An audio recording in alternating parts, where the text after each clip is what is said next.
All right. Good day, everyone, and welcome to today's 10th Insider Threat podcast on StealthBit's file system attacks by StealthBit CTO Jonathan Sander. So you'll notice that today I am your host, Gabriel Gumbs. I'm StealthBit's Vice President of Product Strategy, and we're doing a bit of role reversal. So Jonathan, thank you very much for handing over the reins and allowing me to hijack your show today. I feel kind of like that moment when Zorak takes over on Space Ghost Coast to Coast. Wow, we're starting with obscure. Could you even call it sci-fi? Because I mean, I guess it's more like meta sci-fi. It's pretty meta references, very very meta. But okay, that's fine. Yeah, does that make me Ghost? Because I like being Space. That makes you Space Ghost. That makes me Zorak. Yes. Awesome. All right. So Zorak, I'm doing really well. All right, excellent. So let's just get right into it. So you've got a live webcast next week where you're going to showcase some more file system attacks. And I kind of wanted to get our audience prepared for that. We've got a lot of folks signed up and attending already. And if you could, for me, I wanted you to talk about the different stages of the attacks that you've been profiling. Right. So, we've been doing the attack series for a while, and we've been focusing on the credentials part of securing credentials and data. So we decided to, jump over to the data part for a bit. The stages of the attack are definitely different than the credentials, because the first stage is always the credentials, right? So we assume that we have credentials, is why this is a 3-part series and not a 4-part series, because we don't have to take that initial step. But after that, the stages pretty much follow the same pattern, right? So we do some reconnaissance, basically find places to get data. We do some zeroing in to attack exactly what is right once we've got those places mapped out. And then we look towards persistence, right? So making sure that we can actually stay resident should we be kicked out in some way, right? So the stages are pretty much the standard ones we would have for the rest of the attacks.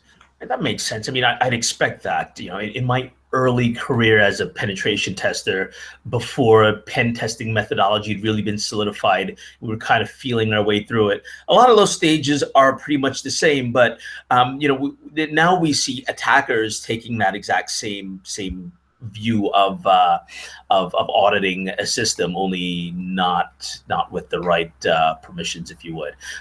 So if I were a security defender or someone on a red team, what's available for me to kind of repeat the same things that you did in your lab environment? Well, what can I use for going through these file system attacks? Well, my background. When I was doing pen testing, I wasn't getting paid for it. It was fun. But I was doing it on Unix systems, and we focus a lot on Microsoft around here. And a lot of the attack series thus far has been focused on the PowerSploit tools, the PowerShell stuff, which I definitely use here, right? But I wanted to take kind of a paper or plastic approach to this one and give some due to the multi-platform world. So I also have a Python-based tool called SMB Map. Of course, neither one of these are mine, right? These are picked up off of the not off the internet, from GitHub. Let's be real clear. Both of them are available on GitHub, and we have links to all of that in the blog posts. So if you're looking to grab some of those, you can. The audience member, but so SMB Map and the PowerSploit toolkit for PowerShell were the tools of the trade. Though in the final attack, we had to create some original code for that as well, but that was that's a whole different story. But that's also covered in the blogs. Excellent. And so did you make that code available for folks, or will it be coming after the webinar?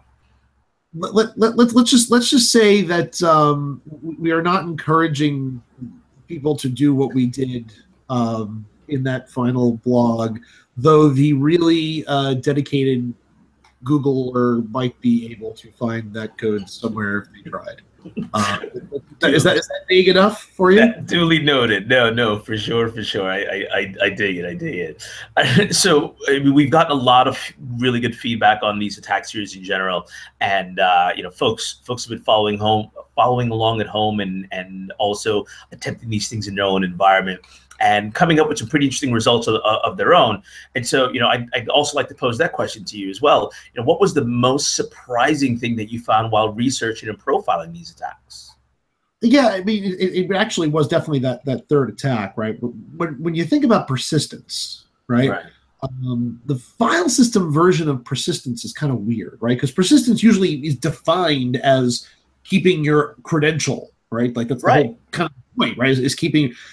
But I tried to take a file system view of persistence. What would that mean?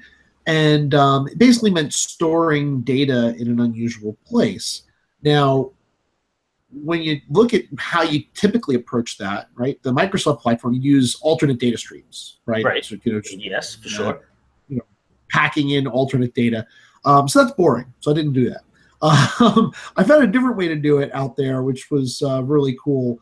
Which I thought was really cool, by the way. Like, my post on it, you can judge if it's cool or not, but I thought it was really cool, and I found it. These NTFS extended attributes, right? So, the alternate data stream in a file, which, as its name implies, is an alternate place to put data. Typically, these NTFS extended attributes are sort of free gimmies. That if you're storing things on NTFS, you've got these extra attributes, and you can basically create as many as you want and stuff. Not as much data as you want in there, but a bunch of it. But if you start chaining them together, you can essentially store as much as you want. And not a lot of solutions are actually going out and tagging that stuff is there and doing the right thing to find that information. And so it can be very effective. But here's the fun part.